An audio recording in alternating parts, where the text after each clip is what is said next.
Abra sua Bíblia no livro de Jó, no capítulo 1.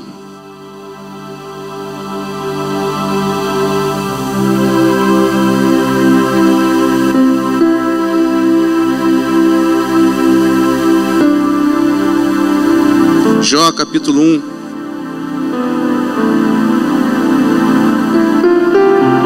Eu creio que Deus tem ainda algo tremendo para falar conosco, porque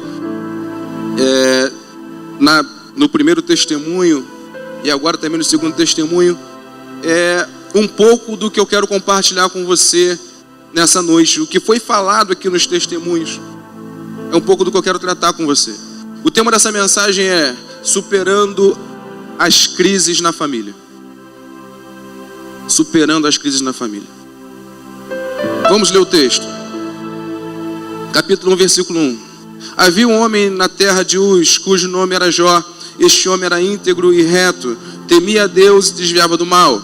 Nasceram-lhe 7 filhos e 3 filhas. Possuía ele 7.000 ovelhas, 3.000 camelos, 500 juntas de bois e 500 jumentas. E tinha também grande número de servos. Este também era maior do que todos os do Oriente. Iam seus filhos à casa uns dos outros e faziam banquetes, cada um por sua vez, e mandavam convidar as suas 3 irmãs para comerem e beberem com eles. Terminados os dias de seus banquetes, Jó os chamava e os santificava. Levantando-se de madrugada, oferecia holocaustos segundo o número de todos eles, pensando: talvez os meus filhos tenham pecado e blasfemado contra Deus no seu coração. Assim fazia Jó continuamente.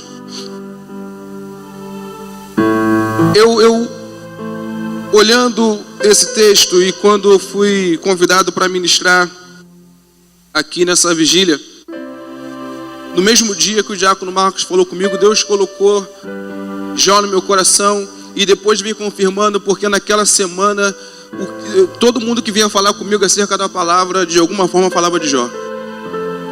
Eu fui bombardeado por Jó. Eu comecei a perguntar a Deus, o que eu preciso entender através da família de Jó. Porque, querido, pensa comigo. A família de Jó era uma família perfeita. Era uma família que talvez eu e você sonhamos para nós. Porque, olha a característica do pai, Jó, paizão. Era um homem íntegro, reto, temia a Deus, se desviava do mal. Era sacerdote na casa porque ele santificava os filhos. Jó era crente pra caramba. Quem não quer ter um pai crente pra caramba aqui? Todo mundo quer ter um pai fera, todo mundo quer ter um pai crente, todo mundo quer ter um pai muito crente. Jó era crente. Só tinha característica boa. Os filhos de Jó, que já não eram lá muita coisa, que gostava de um churrasquinho, não eram muito chegados a Deus não, mas eram unidos. Porque a palavra diz que quando eles faziam banquetes, uns na casa dos outros, cada um por sua vez, estavam todos juntos e chamavam as irmãs. Eram irmãos unidos. Lá em casa são 5. E de uma maneira geral eles são unidos, amado. Mas de vez em quando sai faísca. De vez em quando tem que separar. De vez em quando tem que ser árbitro, juiz entre um e outro. 5, você imagina 10. E aqui vai um detalhe, amado. Família grande é lindo na foto. Foto é lindo, mas no dia a dia a chapa é quente. Mas era uma característica dos filhos de Jó. Eram irmãos unidos. Não eram lá muito chegados a Deus, não eram lá muito crentes como pai, mas eram unidos e mais, eram obedientes. Porque a palavra diz que terminados os dias, Jó chamava, e eles iam, e Jó os santificava. Então de repente eram jovens que não queriam estar na igreja, mas quando o pai chamava, atendiam. Quando o pai falava, senta aqui, eu quero falar da Bíblia para você, eram filhos que ouviam. Olha que tremendo.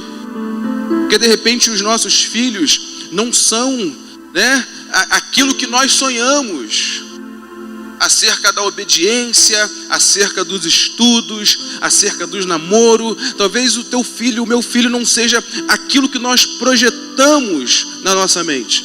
Talvez os filhos de Jó não fossem aquilo que ele projetou, mas eram filhos que ouviam o pai.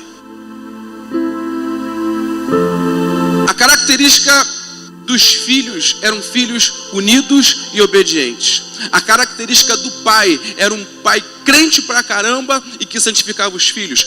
A característica da família de Jó era uma família estável e rica. Dinheiro não era problema. O camarada era o mais rico do Oriente. Tinha coleção de Lamborghini. Ele era um camarada que tinha muita grana.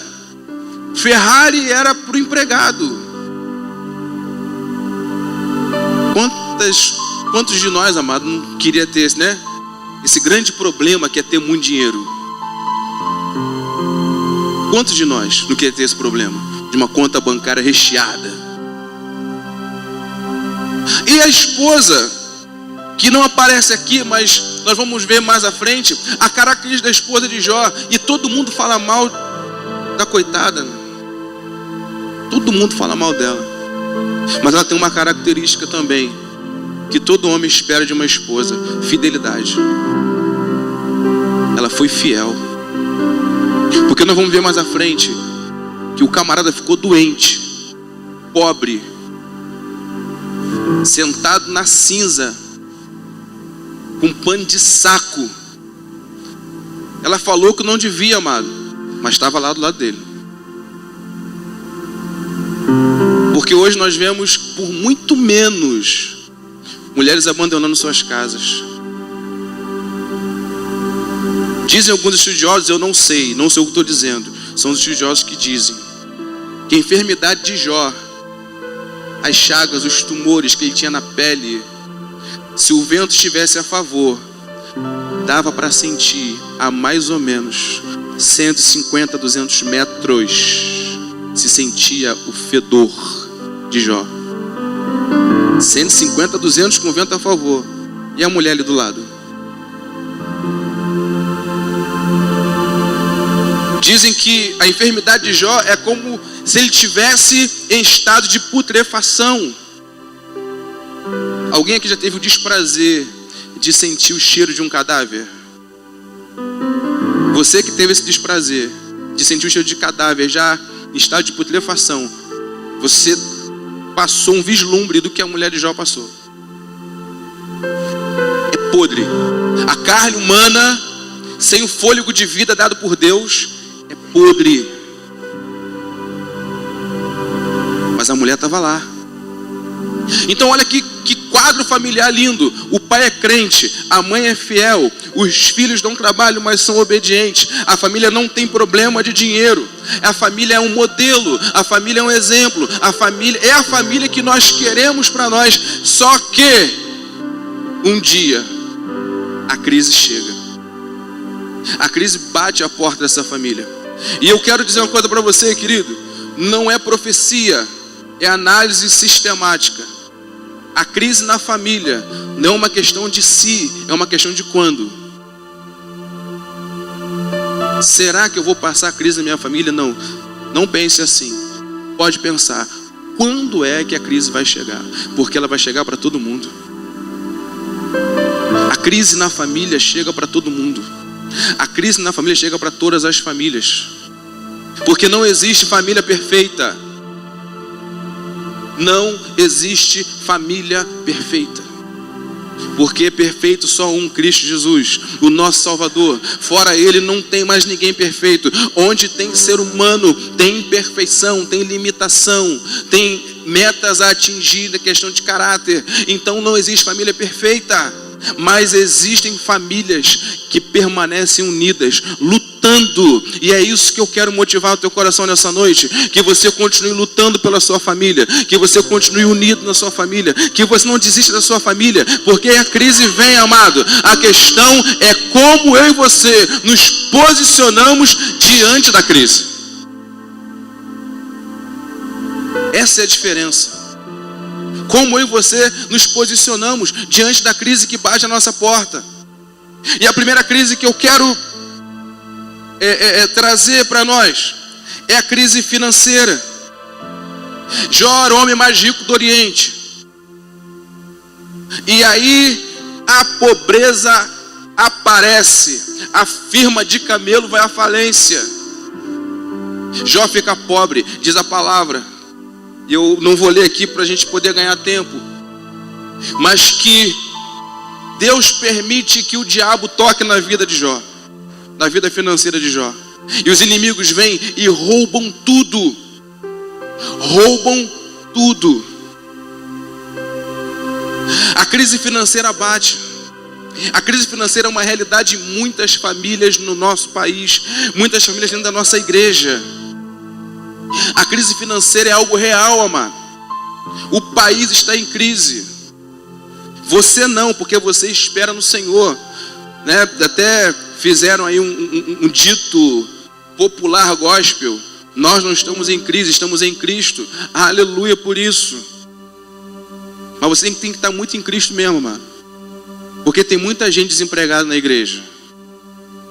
Tem muita gente que está trabalhando e está recebendo o salário de novembro ainda, parcelado.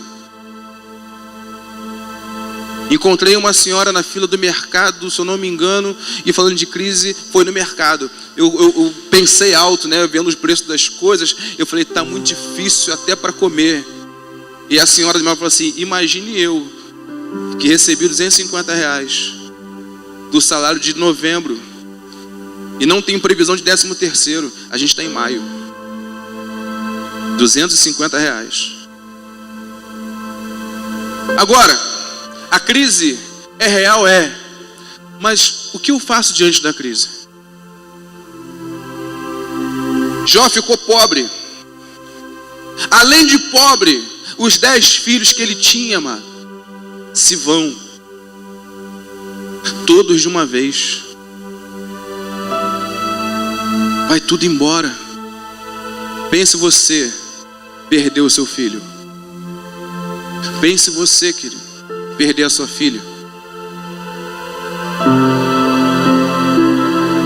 Os 5 que o Senhor me deu estão todos vivos. Mais um nós quase perdemos com 2 meses de idade. Uma crise de bronquiolite. 2 paradas respiratórias e 3 cardiorrespiratórias, é isso? 2 paradas respiratórias e 3 cardiorrespiratórias. A ponto do médico falar assim, olha, lavo minhas mãos. Não tem mais nada para fazer. Não posso fazer mais nada, só depende dele agora. E o Levi foi um guerreiro. Então eu não perdi, amado. Mas chegou próximo, olha, vou falar uma coisa para vocês. Dói. Dói. Você vê o seu filho numa cama, pele e osso e cabeça. Dói. E o médico tirar um pouquinho de esperança que você tem, o médico tira. Não posso fazer mais nada. E fala assim, né? Fácil para ele. Então eu nunca perdi um filho, querido, mas eu já cheguei perto e eu sei que dói. Imagine você perder todos os filhos, 10 filhos. 10 filhos perdidos.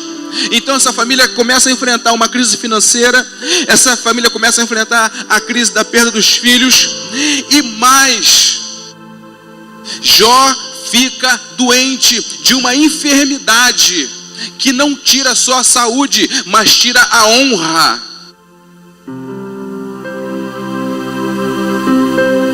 Adolescente tem muito disso, né? Aparece uma espinha no nariz. Ele perde o aniversário de 15 anos do melhor amigo da melhor amiga. Por causa de uma espinha.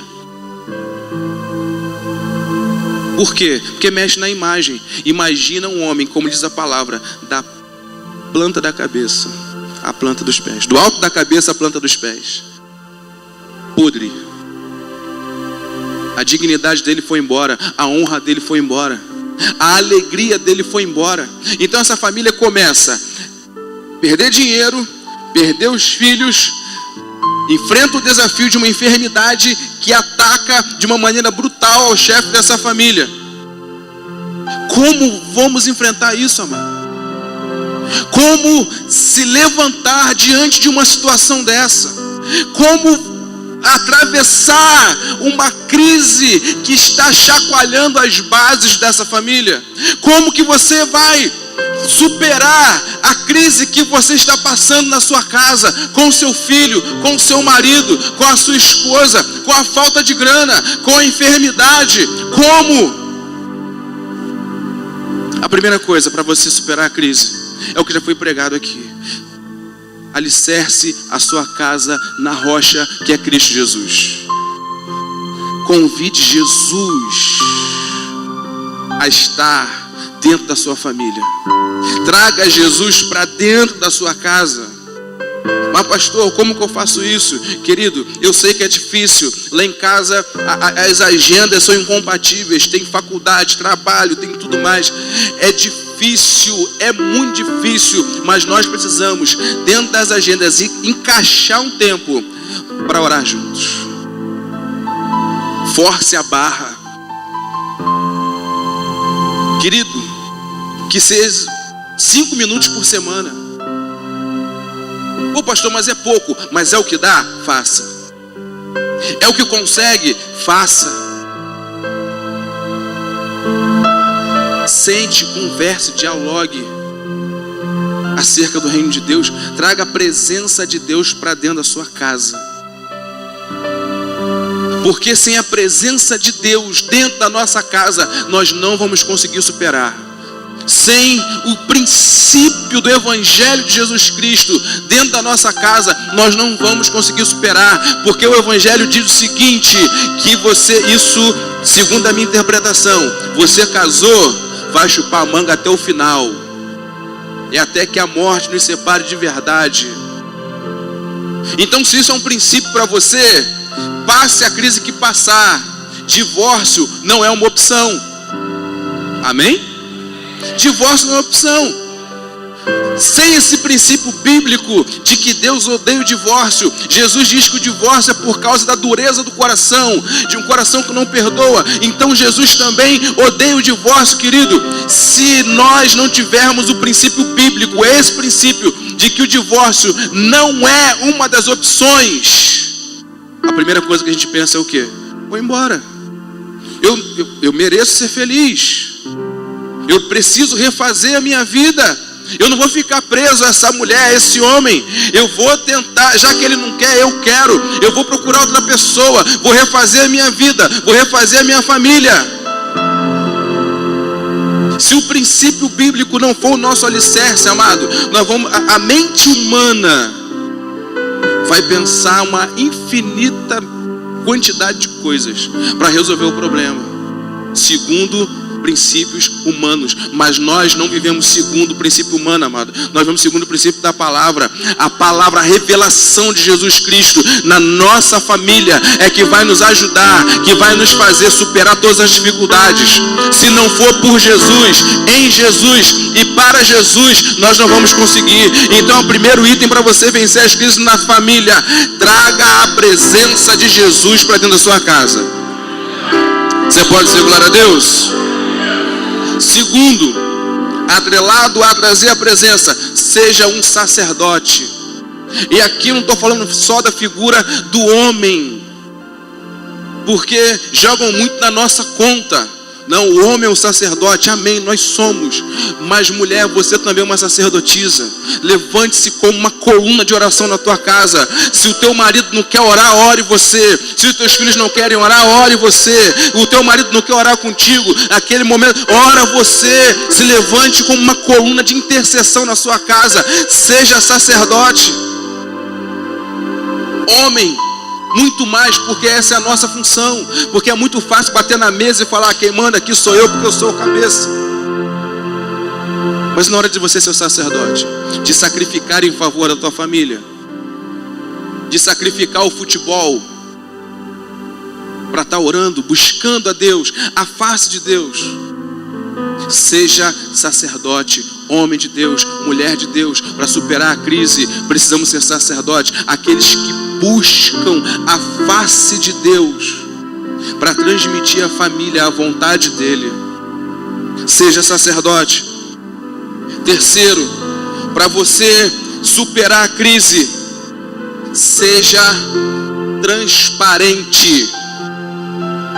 E aí nós até agora falamos da comunhão entre a família e Deus, mas é necessário que haja comunhão também entre nós.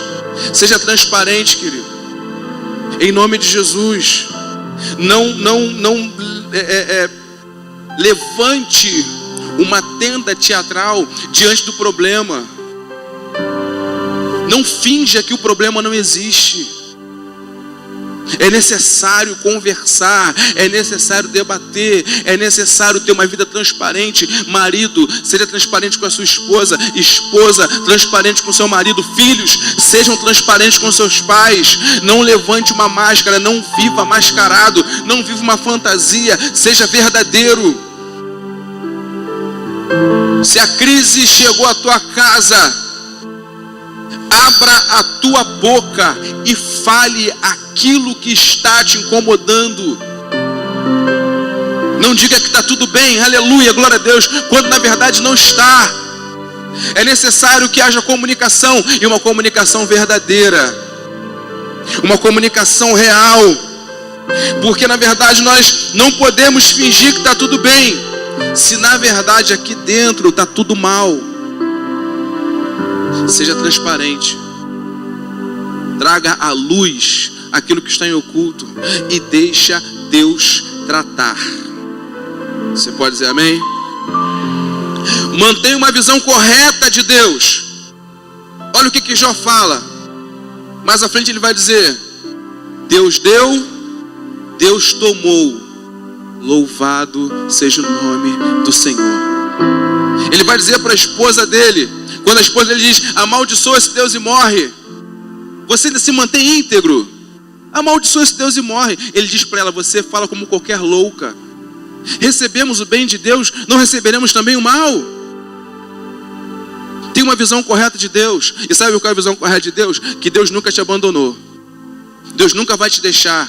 Essa adversidade que você está passando, Deus está contigo. Deus está segurando você pela mão direita. Deus continua sendo Deus.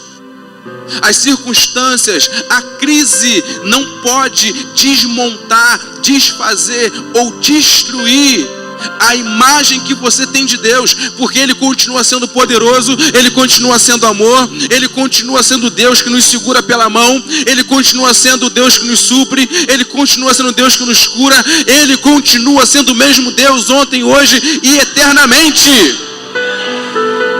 Para atravessar a crise, amado, eu preciso colocar os olhos nele e não na crise. Eu preciso colocar os olhos nele e não na doença. Os olhos nele e não na falta de dinheiro. Os olhos nele e não no filho desobediente. Eu preciso continuar colocando os olhos em Deus, para que nele eu tenha esperança. Aleluia. Mantenha o equilíbrio. Rapidinho, Jó capítulo 2, versículo 9. Diz assim: a sua mulher disse: ainda conserva a tua integridade, amaldiçoa esse Deus e morre. Respondeu-lhe ele: como fala qualquer doida, assim falas tu. Recebemos o bem de Deus, não recebemos o mal. Em tudo isso não pecou Jó com os seus lábios. Mantém o equilíbrio, amado. No momento de crise, vão ter momentos durante a crise onde talvez o marido perca a cabeça, fique desequilibrado, comece a falar coisas que não deve, comece a ter atitudes que não deve, porque ele, naquele momento, a crise está se apoderando dele. Se o teu marido está assim, eu digo para você, mulher, seja sensata, não embarque na loucura, porque aquilo vai passar, porque o seu marido é um homem de Deus, e Deus vai falar com ele. Quando a sua mulher, querido, falar alguma coisa no momento de crise que não deve, seja sensato.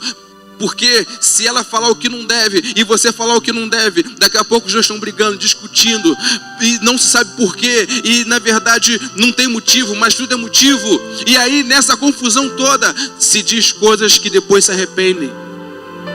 E aí, além da crise, seja ela financeira, seja ela emocional, seja ela de enfermidade, tem mais problemas para resolver. Jó responde à mulher dele com equilíbrio, sensatez. Mulher, tu tá doidinha, tá maluquinha. Olha, sabe qual é a realidade? Nós sempre recebemos o bem do Senhor. Chegou o momento de receber o mal. Mas em tudo isso, Jó não pecou. Sabe por quê? Essa declaração de que ele não está dizendo que Deus é mau. Entenda isso no nome de Jesus. Quando ele diz, nós recebemos o bem e agora recebemos o mal, ele está dizendo, Deus continua no controle de tudo. Se tudo está bem, Deus está no controle. Se tudo está mal, Deus permanece no controle. É isso que Jó está falando. Ele continua no controle de tudo, de todas as coisas. Então tenha uma visão equilibrada, tenha palavras equilibradas, respostas equilibradas. Principalmente, amado, se algum outro membro da família estiver desequilibrado, mantenha-se em Deus. Porque muitas vezes, querido, tem resposta que o filho dá, e se você não estiver em Deus, você faz igual o exorcista, você vira a cara dele do outro lado. Tem momento que a mulher já colocou chaleira. Agora o pessoal não usa mais isso, né? Vai direto do chumbinho. Mas na época da minha avó dizia que botava água para ferver, esperava o cara dormir. Olha que maldade, né? Jogava no ouvido do cara, olha só. Homicídio qualificado. Querido, se você não estiver centrado em Deus, se você não mantiver o teu equilíbrio em Deus, mas tem hora que a gente perde o equilíbrio. Por isso, diz a palavra, que você não é mais um. Você agora são dois que se fazem um. Por isso é bom que o homem não viva só. Por isso a palavra diz que o cordão tem 3 dobras, não se quebra facilmente. Por isso você não está sozinho. Porque no momento que a tua fé estiver fraca, o outro vai estar de pé para te lembrar quem é Deus na tua vida. Busque ser equilibrado, amado, em nome de Jesus. Aleluia. Mantenha o equilíbrio. Jó responde com equilíbrio. Mesmo pobre, sem filho, enfermo, ele continua equilibrado em Deus. Como nós superamos a crise? Por último, se mantendo fiel. Se mantendo fiel à aliança que você tem com Deus. E eu quero pegar como característica a mulher de Jó. Porque ela pode ter falado como louca. Ela pode ter se posicionado de uma maneira errada. Mas eu quero aqui agora, amado, tentar olhar com uma outra ótica, com uma outra visão para essa fala dessa mulher. Você que é casado aqui, você que ama essa pessoa que está do seu lado, e você começa a ver essa pessoa sofrendo de uma doença aparentemente incurável, que roubou a saúde, roubou a dignidade, roubou a alegria, tirou o convívio familiar. Você está vendo a pessoa sofrer, você está vendo a pessoa sentir dores, você está vendo a pessoa feder como um cadáver. Será que em um dado momento você não pensaria que a morte de um homem íntegro, reto, temente a Deus e que se desvia do mal seria melhor para ele? Será que a fala dessa mulher não foi uma fala de misericórdia? Porque, querido, a fidelidade no momento de crise, não só a fidelidade conjugal, essa também, mas a fidelidade de ser na saúde e na doença, na alegria e na tristeza, você acompanhar, você cuidar, você manter, você suprir, você ser Jesus na vida do teu marido, da tua esposa, dos teus filhos, no momento de uma crise financeira, no momento de uma crise de saúde, no momento de uma perda. Até para que dentro da fidelidade não haja acusação, porque você não vê Jó acusando a esposa, nem a esposa acusando Jó. A culpa é tua. Ah não, a culpa é sua porque você não tomou conta dos filhos. Não, a culpa é sua porque você não orou por eles. A culpa, não houve isso. Eles se mantiveram fiéis um ao outro. A mulher de Jó não abandona ele no momento da enfermidade. Ela continua ali, do lado dele. E sabe o que acontece, querido? Lá no capítulo 41 e 42, Deus começa a restaurar tudo que Jó tinha. Deus começa a dar de novo aquilo que ele tinha perdido. Deus começa a retribuir a fidelidade dessa família. E eu aprendo mais uma coisa aqui, querido, que ter um bom testemunho de Deus não nos isenta da adversidade. Pelo contrário, Deus nos sustenta dentro da adversidade. Porque você ouviu testemunhos aqui de pessoas que estão vivendo a adversidade, mas estão unidos. Uma família unida, uma família junta, uma família que continua buscando a face do Senhor, uma família que se apoia um ao outro, uma família que um pode contar com o outro. A adversidade não é motivo para separação. Pelo contrário, amado, a adversidade tem que ser motivo da nossa unidade aumentar, da nossa união aumentar, da nossa busca por Deus aumentar. A adversidade tem que nos espremer tanto a ponto de sermos um de verdade e não nos separar. Mas isso só vai acontecer quando eu entender que Cristo é o centro, que Cristo é a base, que Cristo é a rocha, que os princípios que norteiam a nossa família são os princípios de Deus. E que durante a crise, assim como a família de Jó passou a crise, eu não posso me desagarrar dos olhos de Deus. Eu não posso me distanciar da presença de Deus, porque somente em Deus eu vou conseguir cumprir essas etapas, querido, de ser fiel, de não acusar. Eu vou conseguir olhar para minha esposa com graça, com misericórdia, e ela olhar para mim com graça e com misericórdia. Eu só vou conseguir estabelecer, conviver na crise se eu estiver agarrado em Deus. Vamos ficar de pé?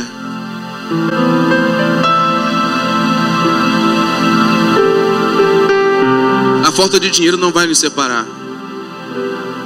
A enfermidade não vai nos separar. Nenhuma armadilha do diabo, nenhuma seta, o Ministério de Música pode subir, nenhuma seta do diabo vai nos separar.